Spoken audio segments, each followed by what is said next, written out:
हिंद दोस्तों, स्वागत है एक बार फिर से आपके अपने YouTube चैनल रोजगार की खबर बाय आदित्य में। तो 69,000 शिक्षक भर्ती के मेरे प्रीवियस वीडियो में आपने काफी सपोर्ट किया, उसके लिए बहुत बहुत धन्यवाद। और आपके मैंने कमेंट्स पढ़े थे, उसमें कुछ कमेंट्स थे जिन्हें जानना यह था कि कट ऑफ क्या जा सकता है। इसके अलावा आज हम नई भर्ती पर भी बात करेंगे, क्योंकि 69,000 शिक्षक भर्ती तो आपकी 2018-19 की है।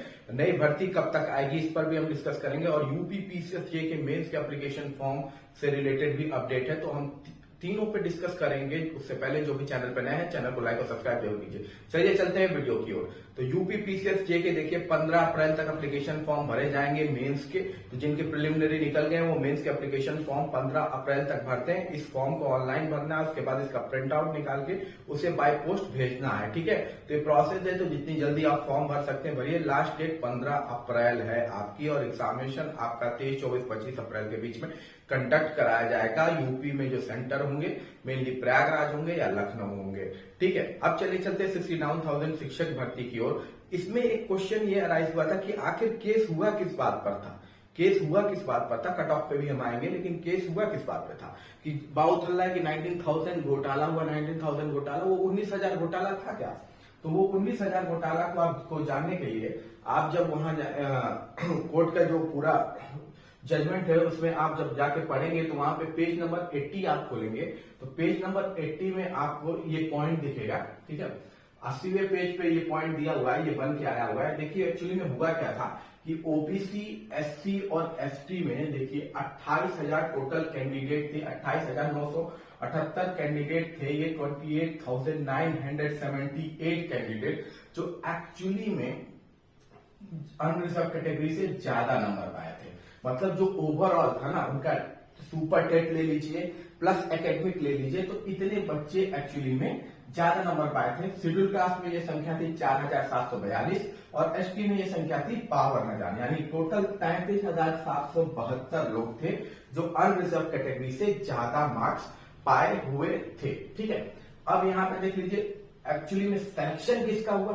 सिलेक्शन हुआ 13,007 बच्चों का ओबीसी से, 1,753 बच्चों का एससी से और 24 बच्चों का एसटी से। मतलब इन बच्चों को अनरिजर्व के कैटेगरी में रखा गया। मार्क्स इतने बच्चे ज्यादा पाए थे, लेकिन अनरिजर्व कैटेगरी लिस्ट में जो नाम आया उनमें इतने बच्चे यानी 14,784 बच्चों का नाम आया। ठीक है, और बच्चों का कहना यह था कि कितने बच्चे जिनका हुआ नहीं उनमें वो थे 15,971, 2,979 और 28 बच्चे एसटी से। तो सबसे ज्यादा बच्चे जो थे ओबीसी से थे। 15,971 बच्चों का नहीं किया गया था अनरिजर्व लिस्ट में, इनको डाल दिया गया था कैटेगरी के लिस्ट में। इनको एसटी को अपनी इनकी कैटेगरी में और एसटी को इनकी कैटेगरी में। मतलब टोटल 8,988 बच्चों का सिलेक्शन अनरिजर्व कैटेगरी में नहीं हुआ था, जबकि ये पाए हुए थे अनरिजर्व कैटेगरी से ज्यादा मार्क्स। मतलब इनके मार्क्स जो थे टोटल वो 67.11 से ज्यादा थे, ये कहना था बच्चों का।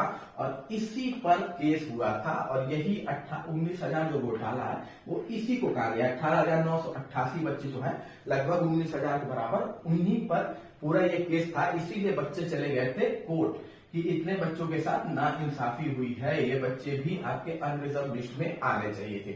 अब कोर्ट में हुआ क्या, कोर्ट ने कहा कि कोई भी चीज में एकेडमिक ऐड नहीं होगा, एकेडमिक नहीं होगा। कोर्ट ने कह दिया कि सुपर टेट में जो 97 मार्क्स पाएगा, सुपर टेट में जो 97 मार्क्स पाएगा वो आएगा अनरिजर्व कैटेगरी में, और जो उससे कम होंगे, ठीक है, जो कट ऑफ रखे गए थे 90 रखा गया था शायद ओबीसी का सुपर टेट में, तो जो कट ऑफ ओबीसी के 90 है वहां पे बच्चे होंगे ओबीसी कैटेगरी में 90 से 96 तक। 97 से बच्चे जो पाए होंगे वो आएंगे अनरिजर्व कैटेगरी में। तो जो बच्चे पूछ रहे ना कट ऑफ, कोर्ट ने ऑलरेडी बोल दिया है कि इस बार जो लिस्ट बननी है, हालांकि गवर्नमेंट तो इसी लिस्ट को रिवाइज कर रही है, इसमें कोई कट ऑफ नहीं वो बढ़ा रही है, वो जो कट ऑफ रखी हुई थी उसी पर रिवाइज कर रही है। लेकिन अब कट ऑफ का पैटर्न चेंज कर दिया उन्होंने।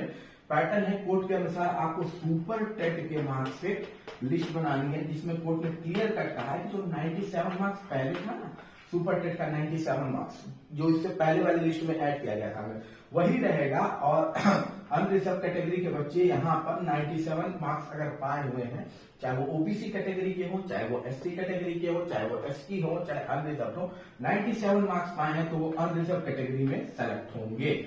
और अगर 90 मार्क्स के आसपास होंगे, 97 से कम होंगे और 90 तक हुए, जो भी उनका पिछली बार था, वो ओबीसी में जाएंगे। और ऐसे ही एससी का जो कट ऑफ पिछला था, ठीक है, जो पिछला सुपर टेट का कट ऑफ था, उसी कट ऑफ पर एससी पे, उसी कट ऑफ पे एसटी पे होगा। ठीक है, तो कट ऑफ में कोई फर्क नहीं किया गया है। कोर्ट ने क्लियर कट कह दिया है कि बस जो पहले आप टोटल एकेडमिक जोड़ रहे थे, वो एकेडमिक नहीं जोड़ेंगे। अब यहाँ पे नुकसान किसका होगा? नुकसान ये हो जाएगा कि अब देखिए, इसमें से मैंने प्रीवियस वीडियो में आपको समझाया भी था कि कुछ बच्चे ओबीसी से थे जो मार्क्स तो 97 सुपर टेट में पाए थे, लेकिन एकेडमिक की वजह से वो आ गए ओबीसी कैटेगरी में। लेकिन बहुत से बच्चे वो थे जो 97 सुपर टेट में नहीं पाए थे, लेकिन एकेडमिक अच्छा होने की वजह से वो चले गए थे आपके अनरिजर्व कैटेगरी में। सिमिलरली यही चीज हुआ था आपके शिक्षा मित्रों के साथ भी। जो 8000 शिक्षा मित्र थे, उसमें से बहुत ही कम शिक्षा मित्र होंगे जो 97 सुपर टेट में लाए होंगे। बाकी सब 90 से 96 में थे, पर उनका एकेडमिक और प्लस 40 मार्क्स भी उनको मिले थे। इसकी वजह से वो चले गए थे अनरिजर्व कैटेगरी में। अब वही चीज पलट जाएगा।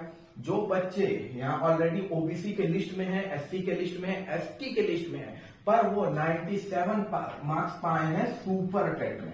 सुपर टेट में अगर उनका कट ऑफ 97 है तो वो अनरिजर्व कैटेगरी में जाने के लिए तैयार है। वो अनरिजर्व कैटेगरी के लिस्ट में उनका नाम आएगा। इनका जो बच्चे किसी भी कैटेगरी में है, चाहे अनरिजर्व को तो छोड़ दीजिए, ओबीसी, एससी, एसटी में मार्क्स उनका सुपर टेट में 97 है, तो वो बच्चे चले जाएंगे अनरिजर्व कैटेगरी में। और वो बच्चे जो 90 से 96 के बीच में होंगे, ठीक है, जिनका सुपर टेट मार्क्स 90 to 96 होगा, वो बच्चे चले जाएंगे ओबीसी कैटेगरी में। वो बच्चे चले जाएंगे ओबीसी कैटेगरी में। भले उनका एकेडमिक अच्छा हो, उससे नहीं मतलब है, लेकिन सुपर टेट में अगर 97 से कम है और 90 से 96 के बीच में है आप, तो आप चले जाएंगे सीधे आपके ओबीसी कैटेगरी में। क्योंकि अभी सरकार ने ये नहीं कहा है कि इसका कट ऑफ जो सुपर टेट का उन्होंने माना था वो घटा देंगे या बढ़ा देंगे, तो मैं उसी हिसाब से कर रहा हूं। हो सकता है घट और बढ़ भी सकता है। घट और बढ़ क्यों सकता है? क्योंकि जब 96 के बच्चे ओबीसी का जो कट ऑफ 90 था उसमें एंटर करेंगे, तो अमूमन है कि कट ऑफ 90 की जगह 95, 94 के बीच में लाइफ करने लगेगा ओबीसी का, क्योंकि 96 के बहुत सारे बच्चों की एंट्री होगी, तो कट ऑफ ओबीसी का बढ़ सकता है। अब जनरल और अनरिजर्व कैटेगरी का कट ऑफ है, ये देखते घटता है कि बढ़ेगा तो नहीं, घटने के चांसेस इसके हैं। एक नंबर या 2 नंबर सुपर टेट में ये घट सकता है। ये हो सकता है 96 कर दे, अगर बच्चे इनको पर्याप्त नहीं मिलते हैं तब 96 करेंगे तो हर कैटेगरी का बच्चा उसमें चला जाएगा।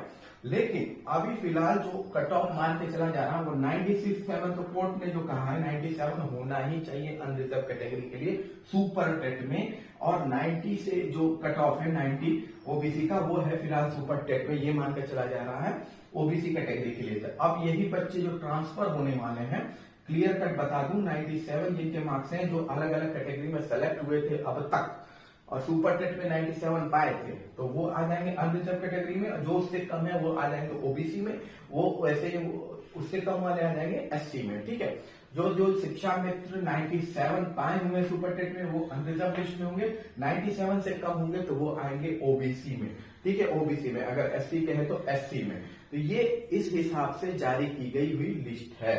तो आप क्लियर कट देख लीजिए, यही है आपका टोटल जो कट ऑफ आप पूछ रहे थे। अनरिजर्व का 97, अभी फिलहाल कोई कट ऑफ में चेंजिंग गवर्नमेंट की तरफ से अनाउंस नहीं की गई है, वही कट ऑफ सबका सेम है। 97 फिक्स है, 90 फिक्स है। हाँ, अब जब लिस्ट बनेगी तो हो सकता है ओबीसी का कट ऑफ थोड़ा बढ़ जाए और अनरिजर्व के कट ऑफ 1 नंबर या 1 नंबर से ज्यादा पीछे नहीं होगा। 1 नंबर से पीछे होगा, ज्यादा 96 हो सकता है और कुछ नहीं। और अनरिजर्व ओबीसी का 92, 93 भी हो सकता है। तो ये डिपेंड करेगा कि लिस्ट में कितनी सीटें बची हुई हैं। अब बात कर लेते हैं अगली भर्ती की, क्योंकि भैया ये भर्ती तो अभी खींची जा रही है। 2018 से इस भर्ती को खींचा जा रहा है और ये खींची एक वजह से 2018 से सुपर टेट का एग्जाम हुआ नहीं है। अब 2018 से लेके आज 2023, मतलब 5 साल के अंदर बहुत से लोगों ने टेट क्वालिफाई कर लिया होगा, बहुत से लोग तैयार हो गए होंगे टीचर भर्ती के लिए। तो और इंटरेस्टिंग बात यह है कि रूल ये कहता है कि अगर आपकी वैकेंट सीटें 10% से ज्यादा जहां हो गई वहां आपको रिक्रूटमेंट करना है। रूल ये कहता है कि अगर आपकी जो सीट खाली है जॉब की वो 10% से ज्यादा हो जाती है तो आपको रिक्रूटमेंट निकालनी है। अब यहाँ पे इंटरेस्टिंग 45% सीटें खाली हैं, मतलब 45% तो अच्छी खासी। इसके लिए भी बच्चे कोर्ट में गए हैं, कोर्ट में इसके खिलाफ भी केस हुआ है और सुनवाई हो रही है और कोर्ट ने गवर्नमेंट से जवाब भी मांगा इस मामले में। ठीक है भाई, अगर आपके पास पिछले अगर देखा जाए सही मायने में तो पिछले 5 साल से एक भी टीचर की भर्ती हुई नहीं है। 5 साल का तो एक सरकार का टर्नओवर होता है, तो पिछले 5 साल से एक भी टीचर की भर्ती नहीं हुई है। बच्चों का एजुकेशन, राइट टू एजुकेशन के हिसाब से 6 से 14 साल के बच्चों को एक क्वालिटी ऑफ एजुकेशन आपको देना है आर्टिकल 21A के तहत, और क्वालिटी ऑफ एजुकेशन बिना टीचर के कैसे देंगे ये समझ के परे हैं। तो पिछले 5 साल से एक सिंगल भर्ती नहीं हुई है, बच्चे बड़े हैं, टीचर है नहीं, क्वालिटी ऑफ एजुकेशन की बात हो रही है। देखिए क्वालिटी ऑफ एजुकेशन कहाँ मिलती है, कैसे मिलती है। तो अब हो सकता है जल्दी आपको इसकी नई भर्ती भी देखने को मिल जाए। पुरानी तो खैर जब तक सॉल्व नहीं होगी, नई का एग्जाम नहीं होगा, लेकिन अब सरकार पर प्रेशर आ रहा है, बच्चे कॉन्टिन्यूअस धरना भी दे रहे हैं, केस भी चल रहा है, कोर्ट ने भी पूछ लिया है। तो हो सकता है इस बार आपको 51,000 के आसपास ये भर्ती देखने को मिलेगी। 51,000 के आसपास हो सकता है नई प्राइमरी टीचर की भर्ती आपको देखने को मिल सकती है। ठीक है, तो ये ओवरऑल है। और बाकी आपको समझ में जिनको ये नहीं आया है कि कैसे हम रिस्क में हैं, कौन से बच्चे अनरिजर्व कैटेगरी के रिस्क में आ गए हैं, कैसे आ गए हैं, क्या आ गए हैं, ओबीसी के बच्चे कैसे आ गए, तो वो मेरी प्रीवियस वीडियो को जरूर देख लेगा, उसमें आपको क्लियर कट हो जाएगा। यहाँ पे बस कट ऑफ की बात थी तो मैं क्लियर कट बता दिया हूँ कि कोर्ट ने ऑलरेडी कहा है कि 97 सुपर टेट में, सुपर टेट का ही कट ऑफ माना जाएगा। आप वो कट ऑफ देखिए मत, सुपर टेट के ही कट ऑफ से आपकी लिस्ट बनने वाली है। तो जो बच्चे सुपर टेट में अपने मार्क्स को देख लेंगे उस हिसाब से वो अपनी लिस्ट में देख लेंगे, उनमें लिस्ट में किस लिस्ट में वो जाने वाले हैं। बाकी किसी अपडेट के लिए मेरे चैनल को लाइक और सब्सक्राइब जरूर कीजिए। जय हिंद, जय भारत।